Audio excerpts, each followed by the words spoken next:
My friends, co-workers, and acquaintances call me Ms. Cookie. In fact, my mother called me Ms. Cookie, so you can feel free to call me that as well. And I know that we have some adults with us this afternoon, but I was asked to speak with the young people.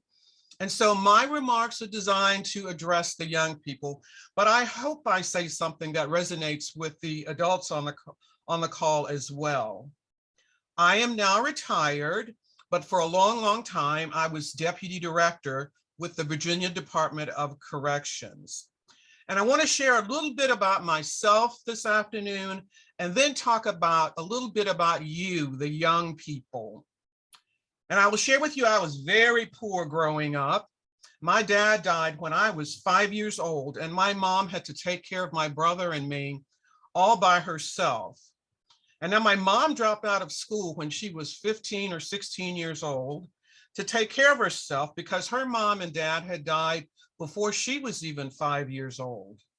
And she was shifted from relative to relative until she said, you know, I've had enough, and she struck out on her own. And then some years later, she met and married my dad. But as I said, he died when I was 5, so she didn't have very much time with him either. But my mom worked very hard, sometimes 2 to 3 jobs, just to take care of my brother and me. And though she didn't graduate from high school, she always talked to us about the importance of education, about staying in school, and how much she wanted us to succeed.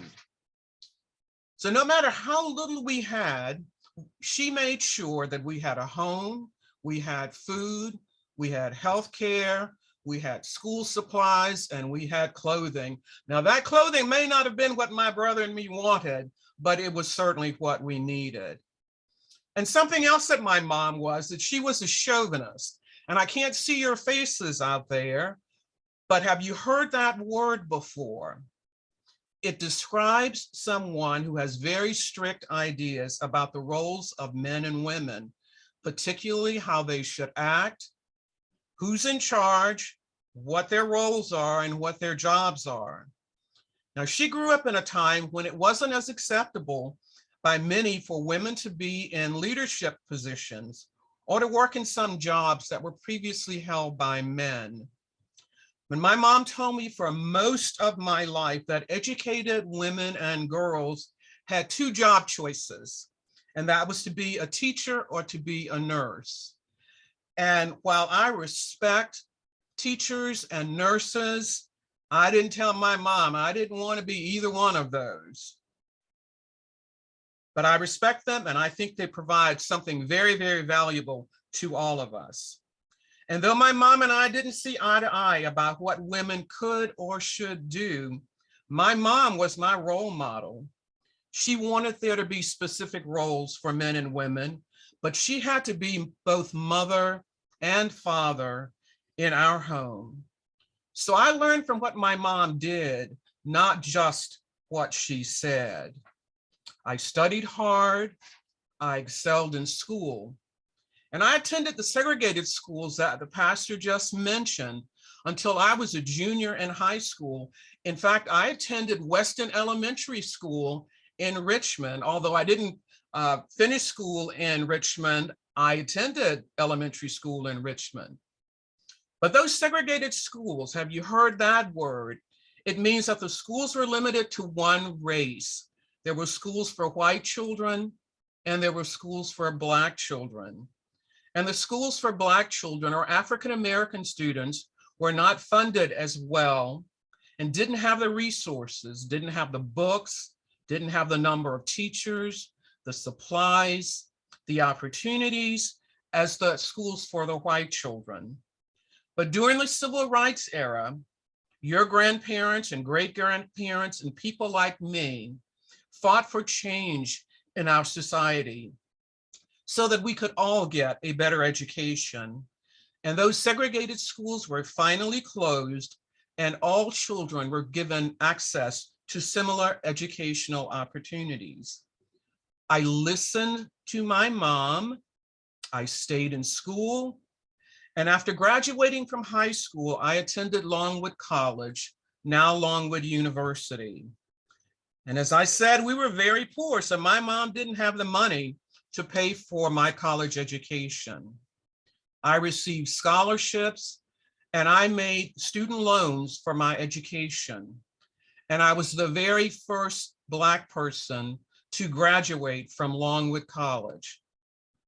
And later I became a probation officer in the juvenile court, working with children and families involved in the justice system. And when I was just 28 years old, I was promoted to director of the court for the 16th district. And the 16th district served the city of Charlottesville and 8 counties. And I was later promoted to Human Resources Manager Senior and later Deputy Director for the Virginia Department of Corrections. That's me, okay? Now I get to what's really important to me, and that's you. So let me talk about you this afternoon for a little bit. I've told you my story because I want you to see the possibilities available to you, no matter your circumstances or your background. And I say to you what my mom said to me: stay in school, learn all you can, make your impact on the world. And many of those who went before us sacrificed so that we would have the opportunities that we have today. But those opportunities are not guaranteed to us.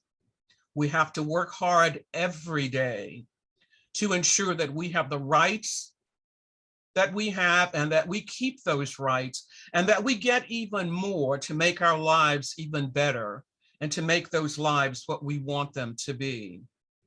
We, people like me, your parents, your grandparents, your great-grandparents are counting on you to grow up, to stand up, to take charge, and to make this world a better place for all of us. You will be our leaders, but you don't have to wait until you're grown-ups. You can start leading right now.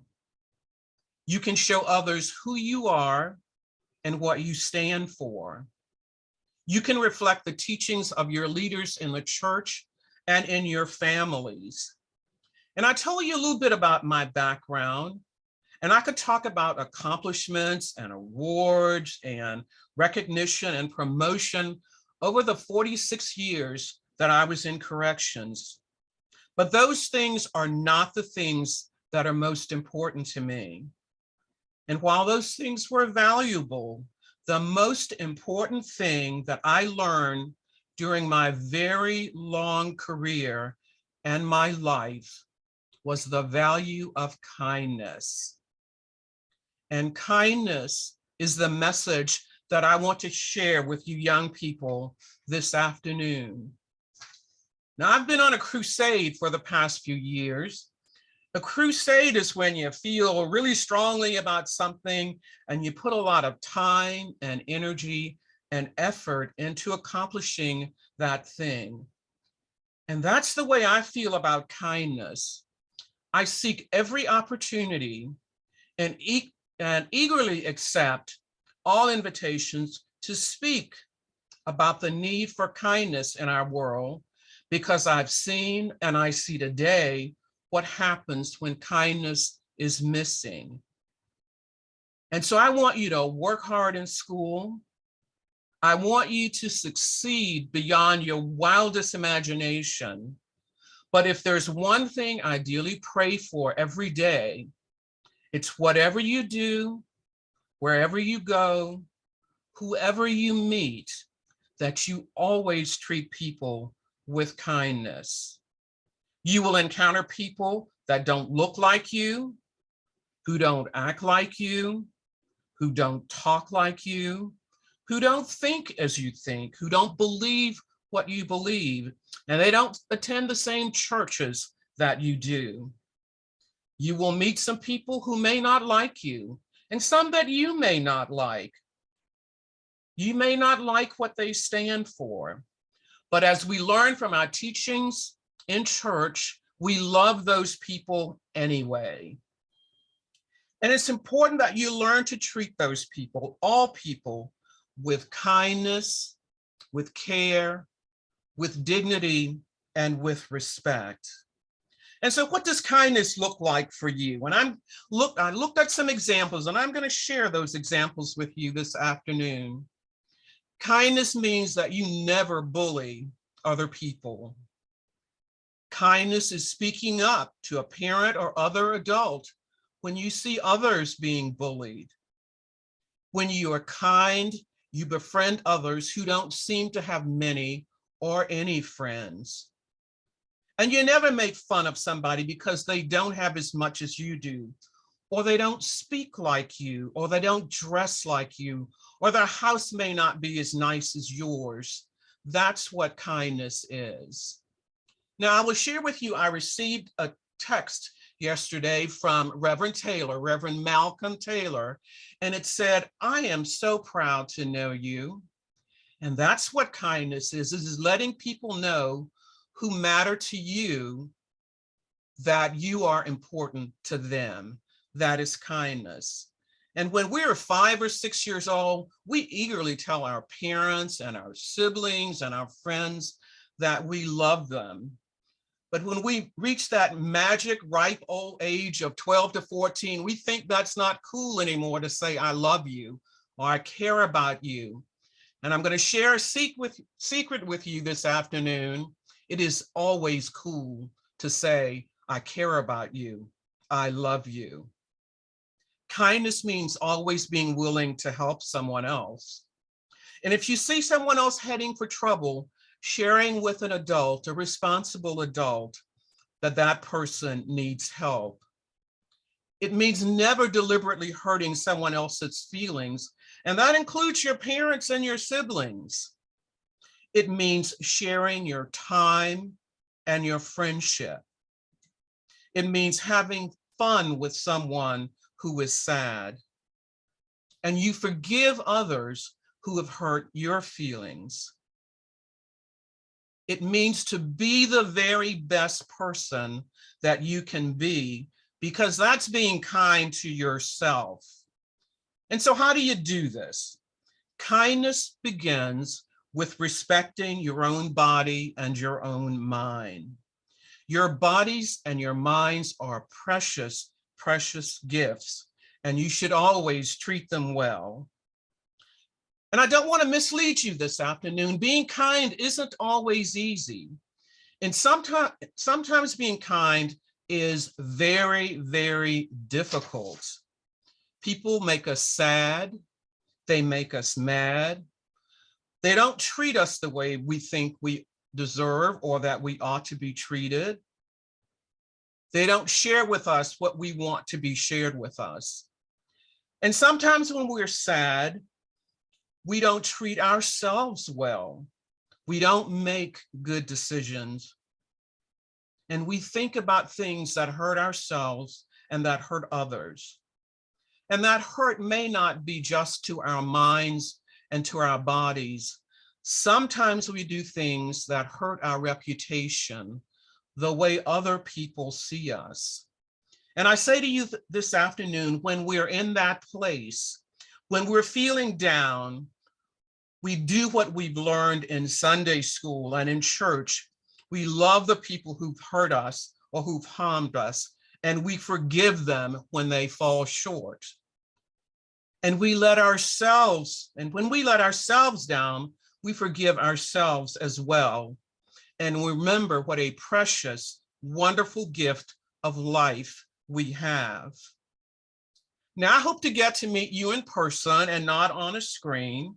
But in the meantime, I want you to remember that there are lots of people in your life and out here, and I am one of them, who want you to succeed, who want to help you, who want you to be your very best self, who want you to have a world that's a better place for all of us.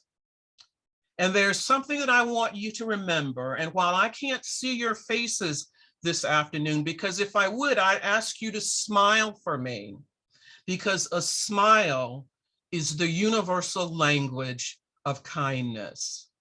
A smile is the universal language of kindness. So I want to, even though I can't see you, I want those beautiful smiles to shine out there. And as I close, because they gave me 15 minutes this afternoon, and I've probably taken my 15 minutes, there's a quote that's very near and dear to my heart. It's one of my very favorites, and I'd like you to remember this one, if you would.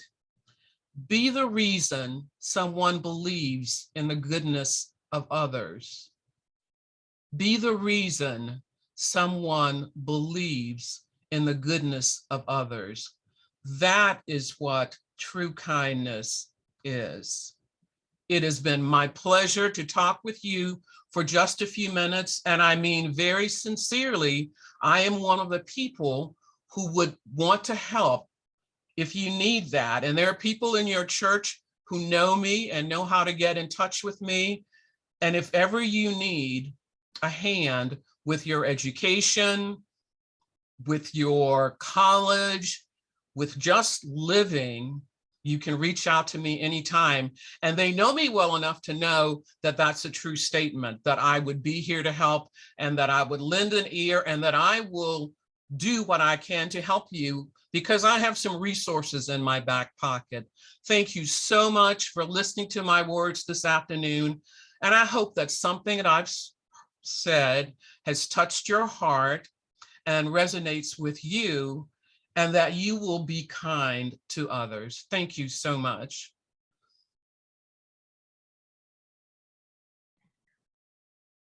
Thank you so much, Ms. Scott, for presenting to adults as well as children on this afternoon.